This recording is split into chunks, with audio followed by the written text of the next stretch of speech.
నేడే కేబినెట్ విస్తరణ. సో ఇప్పటికే దాదాపు ఒక 5-6 మంత్రిత్వ శాఖలు రాష్ట్ర ముఖ్యమంత్రి దగ్గరనే ఉన్నాయి. సో దాదాపు ఒక 3-4 బెర్తులు ఖరారైతాయి అని చెప్పేసి అయితే అందరూ ఆశించారు. సో నేడే విస్తరణ, రేపే విస్తరణ, మాపు విస్తరణ, 15 రోజులు, ఇంకా నెల రోజులు అనుకుంటా చాలా రోజులు అయితే గడుపుకుంటూ వచ్చారు. మొత్తానికైతే ఈరోజు రాష్ట్ర కేబినెట్ విస్తరణ జరగబోతోంది. మరొక 3గురికి అయితే మంత్రి పదవులు ఇవ్వడానికైతే ఆలోచిస్తున్నట్టుగా కూడా తెలుస్తోంది. సో దాంట్లో ఎంతమందికి ఇస్తారు అనేది అయితే మనం ఎదురు చూడాలి. సో దానికి సంబంధించిన వార్తలు ఒకసారి చూస్తే నేడే విస్తరణ మధ్యాహ్నం 12 గంటల 19 నిమిషాలకు రాజ్భవన్లో ప్రమాణ స్వీకారం అట. 6 ఖాళీలో 3 మాత్రమే భర్తీ చేసే అవకాశం. బీసీ ఎస్సీ వర్గాలకే మంత్రివర్గ విస్తరణ పరిమితమట. సో ఈ దఫాలో మాత్రం కేవలం బీసీ ఎస్సీలకు మాత్రమే మంత్రివర్గంలో చోటిచ్చే అవకాశం అయితే కనబడుతుందట. బీసీల నుంచి వాకిట శ్రీహరికి క్యాబినెట్ బెర్త్ ఖరారు.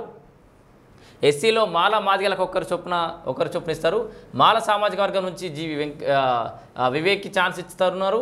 సో మాదిగల్లో కవ్వంపల్లి లేదా అడ్లూరు లక్ష్మణ్లలో ఎవరికైనా ఒకరికి, ఎస్టీల నుంచి ఒకరికి ఇవ్వాలంటున్న సీఎం రేవంత్ రెడ్డి ఎస్టీలకు కూడా ఇవ్వాలంటాడు. బీసీల నుంచి సుదర్శన్ రెడ్డి పేరు కూడా ప్రతిపాదన. విస్తరణకు కాంగ్రెస్ అధిష్టానం గ్రీన్ సిగ్నల్ ఇచ్చినా తుది జాబితాలో ఎవరెవరు ఉంటారన్న ఉత్కంఠ అయితే కొనసాగుతోంది. అందుబాటులో ఉండండి అని చెప్పేసి అయితే సీఎం అందరికి కూడా తెలియజేసినట్టు కూడా తెలుస్తుంది. మొత్తంగా ఒక బ్యాలెన్స్ని మెయింటైన్ చేస్తున్నారు కేబినెట్లో. సో అటు మహిళలకు ప్రాధాన్యత ఇస్తూనే అన్ని సామాజిక వర్గాలకు కూడా ప్రాతినిధ్యం కల్పిస్తూ అన్ని జిల్లాలకు ఇవ్వాలనే ఒక ఆలోచన కూడా ఉంది. సో అవన్నీ ఎంత అసాధ్యాలు ఎలా ఉన్నప్పటికీ కూడా మొత్తానికి గతంతో పోలిస్తే ఒక సామాజిక న్యాయం అయితే ఈ కేబినెట్ విస్తరణలో జరుగుతున్నట్టుగా కూడా మనం ఖచ్చితంగా చూడొచ్చు. ఈ సమీకరణాలన్నీ చూస్తే కూడా అట్లే అనిపిస్తుంది. మాదిగ సామాజిక వర్గానికి చెందిన 5 ఎమ్మెల్యేలు కవంపల్లి సత్యనారాయణ, అడ్లూరి లక్ష్మణ్ కుమార్, వేముల వీరేశం, కాళ యాదయ్య, మందుల సామెల్ శనివారం రాత్రి సీఎం రేవంత్ను కలిశారు. వీళ్ళందరూ కలిసి ఎవరికైనా ఒకరికి ఇరని విస్తరణలో తమ సామాజిక వర్గానికి స్థానం కల్పించాలని కోరారు. సో ఆదివారం అందుబాటులో ఉండండి, మీలో ఒకరికి మంత్రి పదవి వస్తుంది, ఎవరికి వచ్చినా ఇప్పుడు కలిసి వచ్చినట్లే కలిసి ఉండాలి, కలిసి రావాలి అని వారితో సీఎం అన్నట్లు సమాచారం. ఎందుకంటే మాదిగ సామాజిక వర్గానికి సంబంధించిన ఎమ్మెల్యేలు అందరూ కలిసిపోయారు. మీరు ఖచ్చితంగా అందుబాటులో ఉండరు, మీ అందరిట్లలో ఎవరికైనా ఒకరు ఖచ్చితంగా మంత్రి పదవి వస్తుంది.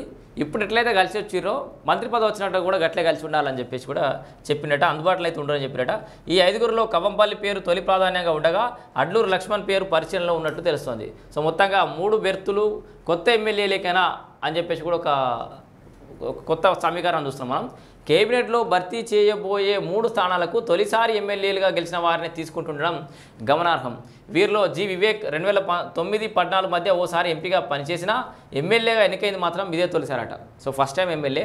వాకిటి శ్రీహరి, కవంపల్లి సత్యనారాయణ, అడ్లు లక్ష్మణ్ కుమార్ కూడా తొలిసారి ఎమ్మెల్యేలుగా గెలిచిన వారే. అయితే ఇదే తుది జాబితా కాదన్న అభిప్రాయాలు కూడా ఉన్నాయి. బీసీ ఎస్సీలతో పాటు ఒక ఎస్టీకి, అదే సమయంలో ఓసీల నుంచి సీనియర్ ఎమ్మెల్యే సుదర్శన్ రెడ్డికి అవకాశం ఇవ్వాలని స్వయంగా సీఎం రేవంత్ రెడ్డి అయితే పట్టుబడుతున్నట్లు తెలుస్తోంది. ఎస్టీల నుంచి లంబాడ సామాజిక వర్గానికి చెందిన నల్లగొండ జిల్లా దేవరకొండ ఎమ్మెల్యే బాలునాయక్తో పాటు మహబూబాబాద్ జిల్లా డోర్నకల్ ఎమ్మెల్యే జాటోద్ రామచంద్ర నాయక్ పేర్లు కూడా వినబడుతున్నాయట. మొత్తానికైతే ఈరోజు మధ్యాహ్నం 12 గంటల 19 నిమిషాలకు రాజ్భవన్లో కొత్త మంత్రుల ప్రమాణ స్వీకారం ఉండబోతోంది. దాంట్లో ఎవరెవరు మంత్రులుగా ఉంటారనేది మనం వేచి చూడాలి. సో మొన్న ఎమ్మెల్సీగా అవకాశం కలిగినటువంటి అద్దంకి దయాకర్ గారు, అట్లాగే విజయశాంతి గారు కూడా మంత్రి పదవి కోసం ప్రయత్నాలు అయితే చేసినట్టుగా తెలుస్తుంది. మరి వాళ్ళకు కూడా అవకాశం ఉంటుందా ఉండదా, దీంట్లో ఎవరెవరికి మంత్రి పదవులు దక్కే అవకాశం ఉందో మీరేమైనా అంచనాకు వస్తే దానికి సంబంధించిన విషయాలను కూడా చెప్పొచ్చు. సో ఇక్కడ